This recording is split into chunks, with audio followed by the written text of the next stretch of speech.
Happy Tuesday. I'm getting so that people text me on Tuesdays and saying, Happy Dojo Day. I'm really happy that you're here. Have you ever had an emotion that felt so overwhelming that it just kind of felt like it took you over? Like you just didn't know how to get rid of it, and you were thinking like, oh, I would do anything just to not think about this, not to be not to be feeling this. If so, that might be why you attracted today's video. And this video and today's dojo topic. I'm going to share my screen with you. I'm so happy that you're here.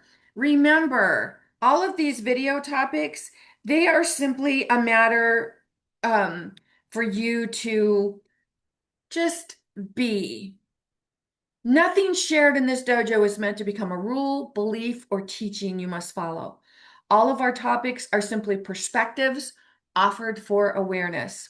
You are always invited to take what resonates and release anything that doesn't. Your inner wisdom is always the final authority. So last week we talked about waking up on purpose. So many people are talking about, what is my purpose? I need to find my purpose. So if you were not able to join us live or you've not yet seen the video, I'll be sure to put a link to that video at the end of this video. Today we're going to be talking about those emotions, how to let them move without letting them take you down, man. Because as I'm so fond of saying, intensity is the invitation to remember what you are. And what does that mean? It means that when you are feeling those intense feelings, intense emotions, if you can remind yourself that this intensity is simply a question, a question. It's like the universe is tapping you on the shoulder and saying, hey, do you want to continue feeling this? Or are you ready to move to something else? Are you ready to simply let it pass? And when you realize that that intensity is simply a question, what you're feeling is it's basically a choice. Do I want to continue with this? Because when you're feeling that intensity, you're basically in resistance. So when your life feels like it's falling apart, do you usually act or react? And do you know the difference between acting and reacting? Because reacting is unconscious. It's triggered by thought or sensation. It's driven by urgency, fear, or story. Your story is like, oh my gosh, you're never going to believe what just happened to me. And then you just keep going on and on and on. And you keep fueling it. You keep fueling that energy. And it feels like, I've got to do something about this right now. But acting is conscious. It arises from awareness, not urgency, which means it's effortless. No need to escape or fix anything. Your response is clear, simple, and never emotionally charged. Reacting comes from identification. Acting comes from conscious awareness. We talked about this a few weeks ago, right? Being into the matrix, duality of the mind, whatever your name for it is. You've felt it before. The quickening pulse, the drop in your stomach, that constricting feeling across your chest. And it all starts with a simple thought. Something like, how am I going to pay for this? Oh my gosh, what if people find out? Oh, I just know this is going to ruin me. How can I face retirement, being an empty nester, being widowed? I'm divorced. Now what? What if they don't love me anymore? In that moment, something subtle happens. The mind says, this is happening to me. And from that one assumption, the story builds, the fear grows, the emotion intensifies, not because it's true, but because it's believed. And just like that, the body tightens, the mind races, the emotion intensifies. It feels personal. It feels real. It feels like you.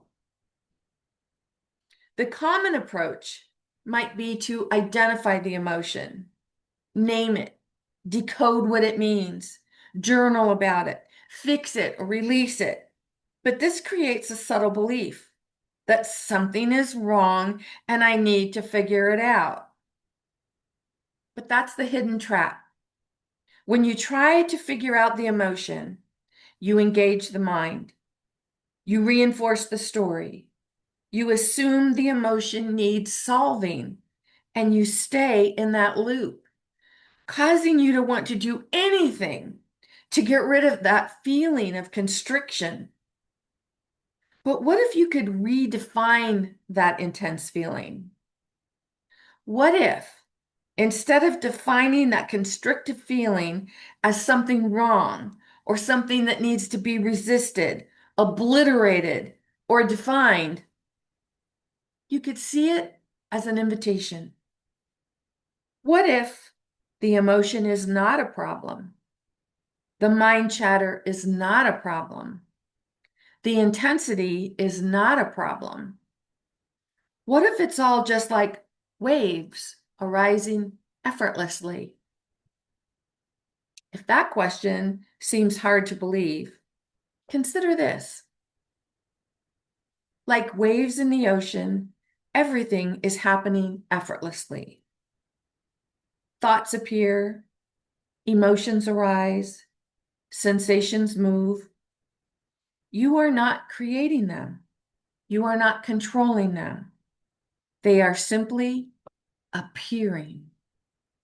They're appearing effortlessly, just like you're breathing, the light shining in the room, the sounds around you.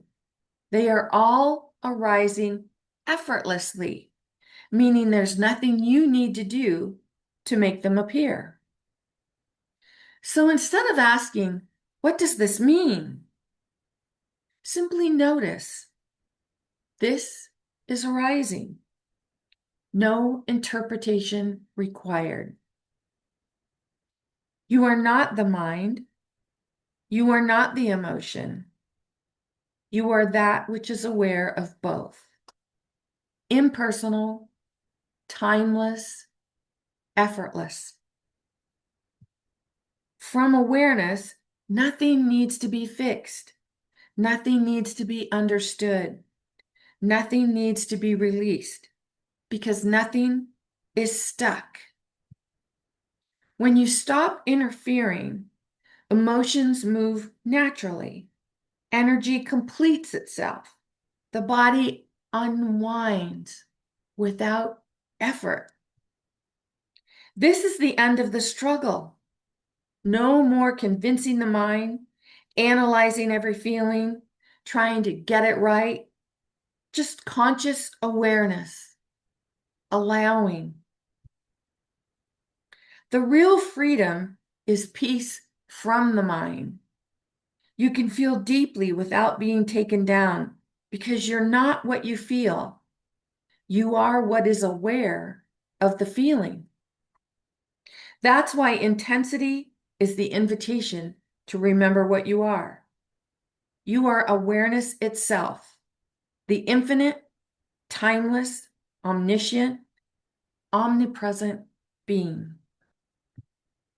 You can identify with the body, or you can embody your sovereignty by letting it rise, letting it move, letting it pass, and remain as conscious awareness. You are not the mind. You are not the emotion. You are that which is aware of both. Impersonal, timeless, effortless. From conscious awareness, nothing needs to be fixed. Nothing needs to be understood. Nothing needs to be released because nothing is stuck. When you stop interfering, emotions move naturally. Energy completes itself. The body unwinds without effort.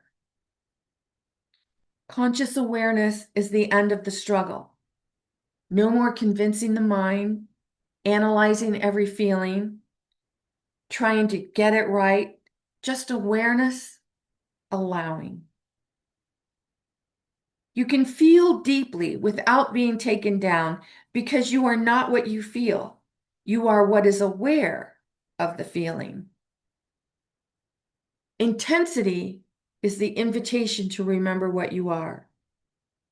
Let it rise. Let it move. Let it pass and remain as awareness. During today's live discussion, one of the women thought about, she mentioned instead of thinking about it like a wave in the ocean, she was thinking about it like a wheat field, and the wheat is just blowing back and forth in the breeze. That was the vision that came to her when she was thinking about it. I'm so glad that you were here. And if you want any kind of reflection questions to mull over this information, I've listed them here. I'm not going to read them to you. You can simply pause the video. This is for your work if you like. So after hearing that, can you envision how your life could be way more peaceful without holding on to those emotions and simply letting them pass? Can you see how instead of trying to figure out what the emotion is, oh, this is the emotion of fear, this is the emotion of anger, and then you try to build a story around that. Instead of trying to figure anything out, let it rise and let it pass. Just simply let it pass.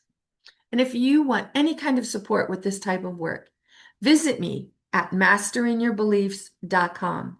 In the meantime, this is Nancy Muller, the one and only Life Sensei, saying ciao for now.